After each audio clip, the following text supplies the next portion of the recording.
നമസ്കാരം, ഏവർക്കും ideal അക്കാഡമിയുടെ online ക്ലാസ്സസിലേക്ക് ഹൃദ്യമായ സ്വാഗതം.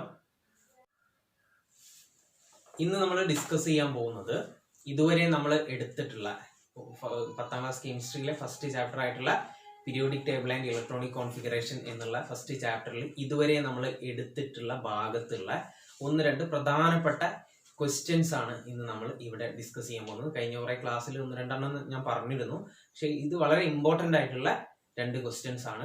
കുറെ കുട്ടികൾ തെറ്റ് വരുത്താറുള്ള ക്വസ്റ്റ്യൻസ് ആണ്, അതുകൊണ്ടാണ് നമ്മളിവിടെ ഇത് സ്പെസിഫിക് ആയിട്ട് പറയുന്നത്. അപ്പം നമുക്ക് ക്വസ്റ്റ്യനിലേക്ക് കടക്കാം. ഇതാണ് question. One portion of a periodic table is given below. Periodic ടേബിളിന്റെ ഒരു ഭാഗമാണ് താഴെ കൊടുത്തിരിക്കുന്നത്.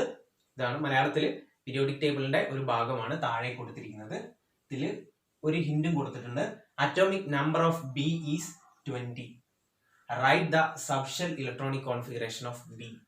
രണ്ടാമത്തെ question, write the subshell electronic configuration of A and C.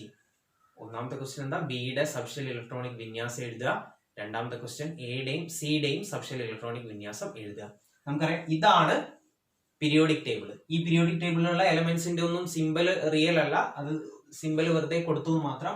A B C D E F ആണ് എലമെന്റ്സ്. ഇതാണ് നമ്മളുടെ പീരിയോഡിക് ടേബിൾ. പീരിയോഡിക് ടേബിളിന്റെ ഏതോ ഒരു പോർഷൻ ആണ് ഈ തന്നിരിക്കുന്നത്. ഇതിൽ നമുക്കുള്ള ഹിന്റ് എന്താ പറഞ്ഞാൽ ബിയുടെ അറ്റോമിക് നമ്പർ എന്നാൽ 20 ആണ്. ബിയുടെ അറ്റോമിക് നമ്പർ 20 ആണ്. അപ്പൊ ഫസ്റ്റ് ക്വസ്റ്റ്യൻ നമുക്ക് എന്താക്കാം, വളരെ എളുപ്പത്തിൽ എഴുതാം അല്ലെ. ബിയുടെ അറ്റോമിക് നമ്പർ കിട്ടിയ സബ്ഷെൽ ഇലക്ട്രോണിക് കോൺഫിഗറേഷൻ എഴുതാൻ നിങ്ങൾക്ക് എല്ലാവർക്കും അറിയുന്നതാണ്. നമ്മൾ മുമ്പേ ക്ലാസ്സിൽ പറഞ്ഞതുമാണ്. എങ്ങനെ എഴുതുക?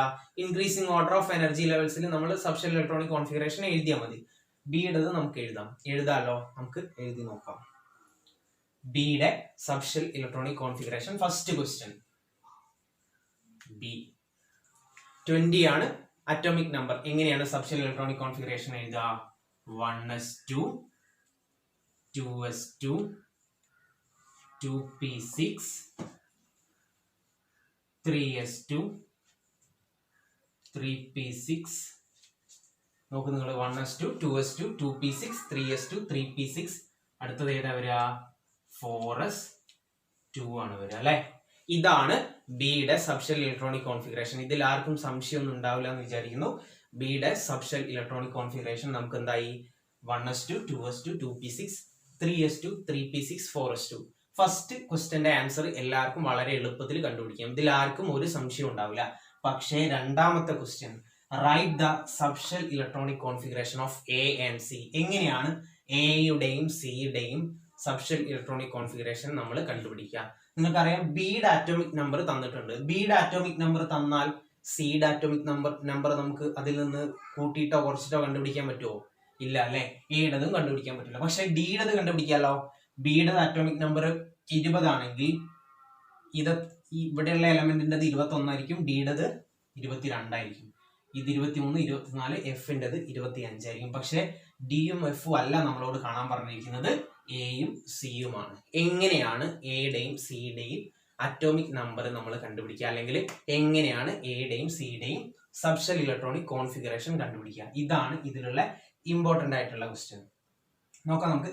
ബിയും എയും സിയും ഒരേ ഗ്രൂപ്പിലാണ്. നമുക്ക് ഈ പീരിയോഡിക് ടേബിൾ നോക്കിയാൽ മനസ്സിലാവുമല്ലോ. അതിലാർക്കും സംശയമൊന്നുമില്ലല്ലോ. ഒരേ ഗ്രൂപ്പിലാണ് ബിയും എയും സിയും വരിക. ഏതാണ് ആ ഗ്രൂപ്പ് നമുക്ക് കണ്ടുപിടിക്കാമല്ലോ. ഈ സബ്ഷെൽ ഇലക്ട്രോണിക് കോൺഫിഗറേഷൻ നോക്കിയാൽ ഏത് ഗ്രൂപ്പിലാണ് എയും ബിയും സിയും വരിക എന്നുള്ളത് നമുക്ക് കണ്ടുപിടിക്കാം. നോക്കാം നമുക്ക്. അവസാന ഇലക്ട്രോൺ ഫില്ലാവുന്നത് എസ് സബ്ഷെല്ലിലാണ് അല്ലെ. എസ് സബ്ഷെല്ലിലാണ് അവസാന ഇലക്ട്രോൺ ഫില്ലാവുന്നത്. എസ് സബ്ഷെല്ലിലാണ് അവസാന ഇലക്ട്രോൺ ഫില്ലാവുന്നതെങ്കിൽ എങ്ങനെയായിരുന്നു ഗ്രൂപ്പ് കണ്ടുപിടിക്കുക? അതിലുള്ള ഇലക്ട്രോണുകളുടെ എണ്ണമായിരിക്കും ഗ്രൂപ്പ്. അപ്പം എസിലുള്ള ഇലക്ട്രോൺ 2 ആണ്. അപ്പം എയും ബിയും സിയും രണ്ടാമത്തെ ഗ്രൂപ്പ് എലമെന്റ് ആണ്. അത് കിട്ടിയല്ലോ. എയുടേതും ബിയുടേതും സിയുടേതും രണ്ടാമത്തെ ഗ്രൂപ്പ് എലമെന്റ് ആണെന്നുള്ളത് കിട്ടി. ഇനി നമുക്ക് കാണേണ്ടത് എയുടെയും അതുപോലെ തന്നെ സിയുടെയും സബ്ഷെൽ ഇലക്ട്രോണിക് കോൺഫിഗറേഷൻ ആണ് എഴുതേണ്ടത്. എസ് ആണ് അവസാനത്തെ ഇലക്ട്രോൺ. അതുകൊണ്ട് തന്നെ ഇവയുടെ എയുടെയും ബിയുടെയും സിയുടെയും ഗ്രൂപ്പ് എന്ന് പറഞ്ഞാൽ 2 ആയിരിക്കും. 2 ഇലക്ട്രോൺ ആണ് അവസാനത്തെ ഷെല്ലിൽ വരുന്നത്. ഇനി നോക്കുക നമ്മൾ. ഈ നമ്പർ, ഷെൽ നമ്പർ എത്രയാണ്? 1 2 3 4. 4 ഷെല്ലുകളാണല്ലോ ഉള്ളത്. ഈ ഷെൽ നമ്പർ ആയിരിക്കുമല്ലോ പീരീഡ്. അതിലും സംശയമൊന്നുമില്ലല്ലോ. 1 2 3 4 4 ഷെല്ലുകളാണുള്ളത്. അപ്പം ബിയുടെ പീരീഡ് എന്ന് പറയുന്നത് എന്തായിരിക്കും? 4 അല്ലേ? ഇത് 4ാമത്തെ പീരീഡ് ആണെങ്കിൽ എയുടെയും സിയുടെയും പീരീഡ് എന്തായിരിക്കും? എ എന്ന് പറയുന്നത് 3 സി എന്ന് പറയുന്നത് 5 അപ്പം എയുടെ അവസാന ഇലക്ട്രോൺ എന്ന് പറയുന്നത് എന്തായിരിക്കും? 3s2 ആയിരിക്കും. എയുടെ അവസാനത്തെ സബ്ഷെൽ എന്ന് പറഞ്ഞാൽ എന്തായിരിക്കും? 3s2 ആയിരിക്കും. 3s2 ആയിരിക്കും എയുടെ അവസാനത്തെ സബ്ഷെൽ. ഇത് നമുക്ക് ഇതിൽ നിന്ന് കിട്ടുമല്ലോ. ബിയുടെ അവസാനത്തെ സബ്ഷെൽ 4s2 ആണെങ്കിൽ എയുടെ സബ്ഷെൽ എന്തായിരിക്കും? 3s2 ആയിരിക്കും. 2 ആണ് ഗ്രൂപ്പ് വരിക, എസിലാണ് അവസാനത്തെ ഇലക്ട്രോൺ വരുന്നത്. അതുകൊണ്ട് തന്നെ എസിലുള്ള ഇലക്ട്രോണുകളുടെ എണ്ണം ആയിരിക്കും ഗ്രൂപ്പ് 2 ആണ് ഗ്രൂപ്പ്. B2 ആണെങ്കിൽ എയും 2 ആയിരിക്കും, സിയും 2 ആയിരിക്കും. അപ്പൊ 3s2 ആയിരിക്കും എയുടെ അവസാനത്തെ ഇലക്ട്രോൺ. അങ്ങനെയാണെങ്കിൽ ഇതിന്റെ തൊട്ട് മുമ്പുള്ള ഷെല്ല് നമുക്ക് ഫില്ല് ചെയ്യാലോ. എന്തൊക്കെയാ വരിക? 1s2, 2s2, 2p6, 3s2 വരും അല്ലെ. 1s2, 2s2, 2p6, 3s2 ഇതായിരിക്കും എയുടെ സബ്ഷെൽ ഇലക്ട്രോണിക് കോൺഫിഗറേഷൻ. ഇനി ബിയുടേത് സിയുടേത് എഴുതാൻ പറഞ്ഞാൽ സിയുടേത് ബിയുടെ തൊട്ട് താഴെയുള്ള പീരീഡിലാണല്ലോ സി വരുന്നത്. സെയിം ഗ്രൂപ്പ് 4s ആണ് ബിയുടേത്. തൊട്ട് താഴെയുള്ള പീരീഡ് എന്ന് പറഞ്ഞാൽ ഏതായിരിക്കും? 5s ആയിരിക്കും അല്ലെ. അപ്പൊ 5sലായിരിക്കണം എന്ത് അവസാനിക്കേണ്ടത്? സിയുടെ സബ്ഷെൽ ഇലക്ട്രോണിക് കോൺഫിഗറേഷൻ അവസാനിക്കേണ്ടത്. അപ്പൊ സിയുടെ അവസാനത്തെ ഇലക്ട്രോൺ ഫിൽ ആവുന്നത് ഏതിലായിരിക്കണം? 5s2 ആയിരിക്കണം അവസാനത്തെ ഇലക്ട്രോൺ ഫിൽ ആവുന്നത്. അപ്പൊ നമുക്ക് സിയുടെ ബാക്കിയുള്ള എനർജി ലെവൽസ് എഴുതാലോ. എങ്ങനെയാ വരിക?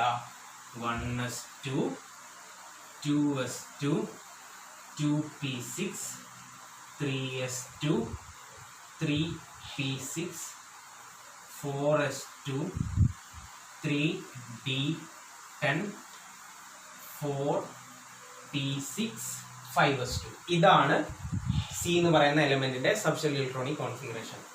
1s2, 2s2, 2p6, 3s2, 3p6, 4s2, 3d10, 4p6, 5s2 ഇങ്ങനെയാണ് സി എന്ന് പറയുന്ന എലമെന്റിന്റെ സബ്ഷെൽ ഇലക്ട്രോണിക് കോൺഫിഗറേഷൻ വരിക. അപ്പം ഇതുപോലെ പീരിയോഡിക് ടേബിളിന്റെ ഏതെങ്കിലും ഒരു പോർഷൻ തന്നിട്ട് നിങ്ങളോട് ഇതിലുള്ള ഏതെങ്കിലും ഒരു എലമെന്റിന്റെ അറ്റോമിക് നമ്പറും തന്നിട്ടുണ്ടാവും.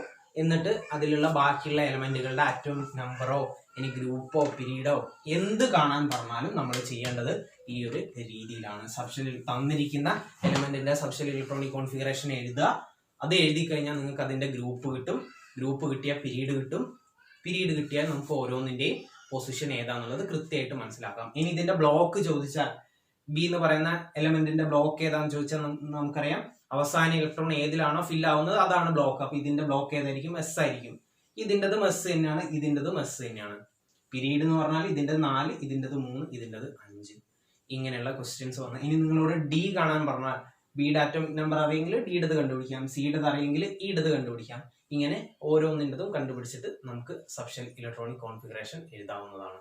രണ്ടാമത്തെ ടൈപ്പ് ക്വസ്റ്റ്യൻ ആണ് hints of some elements are given below using that write complete subshell electronic configuration.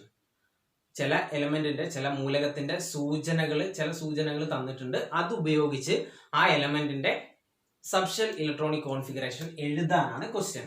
അപ്പം ആദ്യത്തെ എലമെന്റ് പി ആണ്. പി എന്ന് പറയുന്നത് ഗ്രൂപ്പ് 17 പീരീഡ് 3 ആണ്. രണ്ടാമത്തെ എലമെന്റ് ക്യൂ ആണ്. ക്യൂവിന്റെ outermost M shell contains 5 electron ആണ്. ഔട്ടർ മോസ്റ്റ് ബാഹ്യതമ എം ഷെല്ലിലുള്ള ഇലക്ട്രോണുകൾ 5 ആണ്. സബ് ഷെല്ലല്ല, ബാഹ്യതമ എം ഷെല്ലിലുള്ള ഇലക്ട്രോൺ എന്ന് പറയുന്നത് 5 ആണ്. ഫസ്റ്റ് ക്വസ്റ്റ്യനിൽ ഗ്രൂപ്പ് 17 ആണ്, പീരീഡ് 3 ആണ്. നമുക്ക് എങ്ങനെയാണ് ഇത് ചെയ്യാൻ നോക്കാം. പി എന്ന് പറയുന്ന എലമെന്റിന്റെ സബ്ഷെൽ ഇലക്ട്രോണിക് കോൺഫിഗറേഷൻ ആണ് നമുക്ക് ആദ്യം എഴുതേണ്ടത് അല്ലെ. പി എന്ന് പറയുന്ന എലമെന്റിന്റെ ഗ്രൂപ്പ് 17 പീരീഡ് 3. നമുക്കറിയാം ഗ്രൂപ്പ് 17 ആണെങ്കിൽ 1, 2 ഗ്രൂപ്പ് എസ് ബ്ലോക്ക് ആണ്. 3 മുതൽ 12 വരെയുള്ള ഗ്രൂപ്പ് ഡി ബ്ലോക്ക് ആണ്. 13 മുതൽ 18 വരെയുള്ള ഗ്രൂപ്പ് ഏത് ബ്ലോക്ക് ആണ്? പി ബ്ലോക്ക് ആണ്. അപ്പം ഇതൊരു പി ബ്ലോക്ക് എലമെന്റ് ആണ്. പി ബ്ലോക്ക് എലമെന്റ് ആണെങ്കിൽ അവസാനത്തെ ഇലക്ട്രോൺ ഫില്ല് ആവുന്നത് എവിടെയായിരിക്കും? പി സബ്ഷെല്ലിലായിരിക്കും. അതിൽ സംശയമൊന്നുമില്ലല്ലോ. പി ബ്ലോക്ക് എലമെന്റ് ആണെങ്കിൽ അവസാനത്തെ ഇലക്ട്രോൺ ഫില്ല് ആവേണ്ടത് പി സബ്ഷെല്ലിലായിരിക്കും. ആ ഇലക്ട്രോണിന്റെ എണ്ണവും നമുക്ക് ഇതിൽ നിന്ന് കിട്ടും അല്ലെ. ഗ്രൂപ്പ് 17 ആണെങ്കിൽ അവസാനത്തെ ഇലക്ട്രോണിന്റെ എണ്ണം എത്രയായിരിക്കണം? ഏതോ +12 കൂട്ടിയാൽ 17 കിട്ടണം അല്ലെ. എക്സ് +12 17 ആണെങ്കിൽ എക്സിന്റെ വാല്യൂ എന്തായിരിക്കും? 5 ആയിരിക്കും. അങ്ങനെയാണെങ്കിൽ പി അവസാനത്തെ പി സബ്ഷെല്ലിലുള്ള ഇലക്ട്രോണിന്റെ എണ്ണം എത്രയായിരിക്കും? 5 ആയിരിക്കണം. 5ന്റെ കൂടെ 12 കൂട്ടിയാലല്ലേ 17 കിട്ടുക. നമുക്കറിയാം പി സബ്ഷെല്ലിലുള്ള അവസാനത്തെ ഇലക്ട്രോൺ ഫിൽ ആവുന്നത് പി സബ്ഷെല്ലിലാണെങ്കിൽ ഗ്രൂപ്പ് കണ്ടുപിടിക്കുക എങ്ങനെയാണ്? ആ ഇലക്ട്രോണുകളുടെ എണ്ണം പ്ലസ് 12 ആണ് അല്ലെ. അപ്പൊ പി സബ്ഷെല്ലിലുള്ള ഇലക്ട്രോണിന്റെ എണ്ണത്തോടൊപ്പം 12 കൂട്ടിയാലാണ് ഗ്രൂപ്പ് കിട്ടുക. ഇവിടെ ഗ്രൂപ്പ് 17 ആണെങ്കിൽ പി സബ്ഷെല്ലിൽ എത്രയായിരിക്കും ഇലക്ട്രോൺ? 5 ആയിരിക്കണം. 5ന്റെ കൂടെ 12 കൂട്ടിയാലല്ലേ 17 കിട്ടുക. അവസാനത്തെ പി സബ്ഷെല്ലിലുള്ള ഇലക്ട്രോണിന്റെ എണ്ണം 5 ആണെന്നുള്ളത് നമുക്ക് ഇതിൽ നിന്ന് കിട്ടും. സംശയമൊന്നുമില്ലല്ലോ. ഇനി നോക്കാം നമുക്ക്. പിരീഡ് 3 ആന്ന് പറഞ്ഞിട്ടുണ്ട് അല്ലെ. പിരീഡ് 3 ആണെങ്കിൽ ഏറ്റവും ഈ 1s 2s എന്നുള്ള നമ്പറിൽ ഏറ്റവും വലുത് എന്തായിരിക്കും? 3 ആയിരിക്കും. 3p5 ആയിരിക്കും അവസാനത്തെ ഇലക്ട്രോൺ അല്ലെങ്കിൽ അവസാനത്തെ ഷെല്ല്. അതിൽ സംശയമില്ലല്ലോ. 3p5 ആയിരിക്കും. 3 പിരീഡ് ഇവിടെ തന്നിട്ടുണ്ട്. 17ാമത്തെ ഗ്രൂപ്പ് എന്ന് പറഞ്ഞാൽ പി ബ്ലോക്ക് ആണ് വരിക. ഇനി 17ാമത്തെ ഗ്രൂപ്പ് ആണെങ്കിൽ പി ബ്ലോക്കിൽ 5 ഇലക്ട്രോൺ ഉണ്ടെങ്കിൽ മാത്രമേ 17ാമത്തെ ഗ്രൂപ്പ് ആവുള്ളൂ. കാരണം ഇതിന്റെ കൂടെ 12 കൂട്ടിയാൽ 17 കിട്ടണം. 5ന്റെ കൂടെ 12 കൂട്ടിയാൽ 17 കിട്ടും. 3p5 ആയിരിക്കും അവസാനത്തെ സബ്ഷെൽ. തൊട്ട് മുമ്പുള്ള സബ്ഷെല്ലുകൾ നമുക്ക് എഴുതി പോവാലോ. ഏതൊക്കെയാ വരിക? 1s2, 2s2, 2p6, 3s2, 3p5 ആണ് സബ്ഷെൽ ഇലക്ട്രോണിക് കോൺഫിഗറേഷൻ വരിക. 1s2, 2s2, 2p6, 3s2, 3p5 ആണ് ഇതിന്റെ സബ്ഷെൽ ഇലക്ട്രോണിക് കോൺഫിഗറേഷൻ വരിക. അങ്ങനെയാണെങ്കിൽ ക്യൂവിന്റെ എങ്ങനെയാ വരിക? എല്ലാവർക്കും സംശയമൊന്നുമില്ലല്ലോ. ഗ്രൂപ്പ് 17 ആണ്, പീരീഡ് 3 ആണ്. 17 എന്ന് പറഞ്ഞാൽ 3p5 ആയിരിക്കും അവസാനത്തെ സബ്ഷെല്ലിലുള്ള ഇലക്ട്രോണുകളുടെ എണ്ണം. ഇനി ക്യൂ എന്ന് പറയുന്നത് outermost M shell contains 5 electron അല്ലെ. ഔട്ടർ മോസ്റ്റ് എം ഷെല്ലാണ്. ഔട്ടർ മോസ്റ്റ് ആണ് എം ഷെല്ല്. അപ്പൊ അതിന് മുന്നേ ഏതൊക്കെ ഷെല്ല് ഉണ്ടാവണം? കെയും ഉണ്ടാവണം, എല്ലും ഉണ്ടാവണം. എം, കെ എൽ എം അല്ലേ നമ്മളുടെ ഷെല്ലുകൾ. കെയും എല്ലും ഫില്ലായതിനു ശേഷമാണല്ലോ എം ഫില്ലാവുള്ളൂ. ഔട്ടർ മോസ്റ്റ് എം ഷെല്ലിൽ 5 ഇലക്ട്രോൺ ഉണ്ട് പറഞ്ഞാൽ എം ഷെല്ലിൽ 5 ഇലക്ട്രോൺ ഉണ്ട് അല്ലെ. കെയിൽ ഏതൊക്കെ ഉണ്ടാവണം? 1s ഉണ്ടാവണം. എല്ലിലാണെങ്കിൽ 2s, 2p ഉണ്ടാവണം. എമ്മിലാണെങ്കിൽ 3s വേണം, 3p വേണം, 3d വേണം. ഇതല്ലേ എമ്മിലുള്ള സബ്ഷെല്ലുകൾ. കെയിലുള്ള 1s ആണ്, എല്ലിൽ 2s ഉം 2pയും, എമ്മില് 3s ഉം 3pയും 3dയും. പക്ഷെ എമ്മിൽ ഔട്ടർ മോസ്റ്റ് എമ്മിൽ ആകെയുള്ള ഇലക്ട്രോണുകൾ 5 ആണ് അല്ലെ. 3sൽ ഉൾക്കൊള്ളാവുന്ന പരമാവധി ഇലക്ട്രോൺ എത്രയാണ്? 2 ആണ്. ബാക്കി എത്ര ഇലക്ട്രോൺ ഉണ്ടാവും? 3. 3pയിൽ ഉൾക്കൊള്ളാവുന്ന പരമാവധി ഇലക്ട്രോൺ ഏതാണ്? 6 ആണ് അല്ലെ. ഇവിടെ ഇനി എത്ര ഇലക്ട്രോൺ ബാക്കിയുണ്ട്? 3 ഇലക്ട്രോണേ ഉള്ളൂ. അപ്പം ഇതായിരിക്കും അവസാനത്തെ സബ്ഷെല്ല്. ഇതുണ്ടാവില്ല. മനസ്സിലായല്ലോ. 3d എമ്മിലുള്ളതാണ്, പക്ഷെ 5 ഇലക്ട്രോൺ ആയതുകൊണ്ട് ഇതുവരെ ഉണ്ടാവുള്ളൂ. ഇനി ബാക്കിയുള്ളത് നമുക്ക് ഫില്ല് ചെയ്യാലോ. 1s2, 2s2, 2p6, 3s2, 3p3 ആണ് നമ്മളുടെ എലമെന്റ്. ഇതാണ് ക്യൂ എന്ന് പറയുന്ന എലമെന്റിന്റെ സബ്ഷെൽ ഇലക്ട്രോണിക് കോൺഫിഗറേഷൻ. ഇങ്ങനെയാണ് ഹിന്റുകൾ തന്നിട്ട് നമ്മൾ ഇതുപോലെ ആയിരിക്കില്ല, ഹിന്റ് വേറെ ഏതെങ്കിലും ഹിന്റ് ആയിരിക്കാം. എന്തായാലും ഗ്രൂപ്പും പീരീഡും അല്ലെങ്കിൽ ഔട്ടർ മോസ്റ്റ് ഷെല്ല് ഏതാണോ തരുന്നത് അതിനനുസരിച്ച് നിങ്ങൾ സബ്ഷെൽ ഇലക്ട്രോണിക് കോൺഫിഗറേഷൻ എഴുതാൻ പഠിക്കണം. ഇത് 2 ക്വസ്റ്റ്യൻസ് ആണ്. അപ്പോൾ ഇതെങ്ങനെയാണ് ചെയ്തതെന്നുള്ള എല്ലാവർക്കും മനസ്സിലായെന്ന് വിശ്വസിക്കുന്നു. അടുത്ത ക്വസ്റ്റ്യനിലേക്ക് പോകാം. 3ാമത്തെ ക്വസ്റ്റ്യൻ ആണ്, which of the following subshell electronic configuration is impossible? Why? താഴെ തന്നിരിക്കുന്ന ഇലക്ട്രോൺ വിന്യാസത്തിൽ ഏതൊക്കെ ഇലക്ട്രോൺ വിന്യാസമാണ് അസാധ്യമായത്, എന്തുകൊണ്ട്? അതാണ് ക്വസ്റ്റ്യൻ. നമുക്ക് നോക്കാം. എ എന്ന് പറയുന്നത് 2s3 ആണ്, ബി എന്ന് പറയുന്നത് 1d2 ആണ്, സി എന്ന് പറയുന്നത് 3p2 ആണ്, ഡി എന്ന് പറയുന്നത് 3d2 ആണ്. ഇത് നിങ്ങൾക്ക് കാണുമ്പോൾ തന്നെ അറിയാം, വളരെ സിമ്പിൾ ആയിട്ടുള്ള ക്വസ്റ്റ്യൻ ആണ്. ഏതൊക്കെയാണ് ശരി, ഏതൊക്കെയാണ് തെറ്റുന്നുള്ളത്. 2s3 ആദ്യത്തത് അല്ലെ. 2s3, എസ് എന്ന് പറയുന്ന സബ്ഷെൽ, ഫസ്റ്റ് സബ്ഷെൽ ആണ് എസ്. 2s എന്ന് പറയുമ്പോൾ രണ്ടാമത്തെ, 1s2, 2s2, 2p6 അങ്ങനെയാണ് നമ്മളുടെ ഇൻക്രീസിങ് ഓർഡറിൽ വരിക. 1sൽ എസ്സിൽ ഉൾക്കൊള്ളാവുന്ന പരമാവധി ഇലക്ട്രോൺ എത്രയാണ്? 2 ആണ്. ഇവിടെ എസ്സിൽ കൊടുത്തിരിക്കുന്ന എത്രയാണ്? 3 ആണ്. അപ്പൊ ഇത് ഒരു സംശയവുമില്ല, ഇതെന്താണ്? തെറ്റാണ്. എന്തുകൊണ്ടാണ്?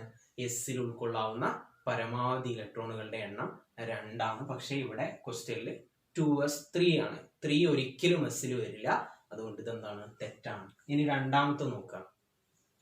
1d2 ആണ്. ഡിയിൽ ഉൾക്കൊള്ളാവുന്ന പരമാവധി ഇലക്ട്രോൺ എത്രയാണ്? ഡിയിൽ ഉൾക്കൊള്ളാവുന്ന പരമാവധി ഇലക്ട്രോൺ 10 ആണ് അല്ലെ. D2 ആണ്, D2 വരാം. പക്ഷെ ഷെല്ല് നോക്കുക, ഷെൽ നമ്പർ 1 ആണ്. ഫസ്റ്റ് ഷെല്ലായിട്ട് ഒരിക്കലും എന്ത് വരില്ല? ഡി വരില്ല. ഫസ്റ്റ് ഷെല്ല് കെ ആണ്, കെയിലുള്ള സബ് ഷെല്ല് എസ് മാത്രമാണ്. അതുകൊണ്ട് ഡി ഒരിക്കലും ഫസ്റ്റ് ഷെല്ലിൽ വരില്ല. അതുകൊണ്ട് 1D2 എന്ന് പറയുന്നത് ഇതും തെറ്റാണ്. എന്തുകൊണ്ടാണ് തെറ്റ് എന്ന് പറഞ്ഞാൽ ഡി ഒരിക്കലും ഫസ്റ്റ് ഷെല്ലിൽ വരില്ല. ഫസ്റ്റ് ഷെല്ലിന്റെ സബ് ഷെല്ല് എസ് മാത്രമാണ്. ഇനി മൂന്നാമത്തെ നോക്കുക, 3p2 ആണ്. 3p2 പി എന്ന് പറയുന്ന സബ് ഷെല്ലിൽ ഉൾക്കൊള്ളാവുന്ന പരമാവധി ഇലക്ട്രോൺ 6 ആണ്. 2 ഇലക്ട്രോണേ ഉള്ളൂ, അതുകൊണ്ട് പ്രശ്നമല്ല.